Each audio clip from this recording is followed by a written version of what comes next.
Array lo em lim lai ni hil ni a om don lo o kan le lai ni le an kan ne zong te ne I don ve treat em nong nen kan le lai ni de Why my yan kapal thilo eng dang ka don thilo o ka di nang lo chu gul le la kaman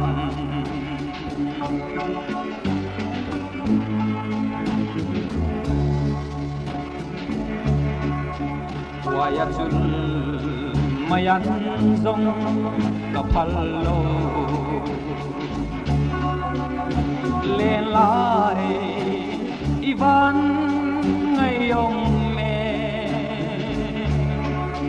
thầy chẳng sẽ cũng chua nghìn nang nè lên du ni la em đăng ca ngày lo nghe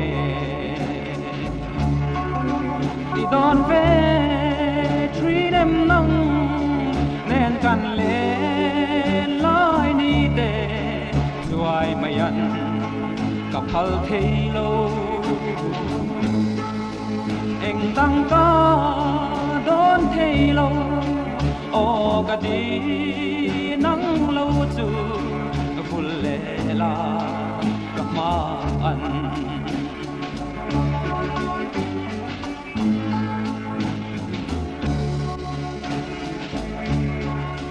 chuan nat la dang hie lal nun ne parang le lai ti toi tu arem ve mai lo mo nang nen run hun na le nem ten ka soi nang se Don ve treat em nong nen kan le lai ni te chuai mayan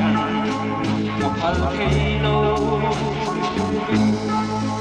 eng dang ka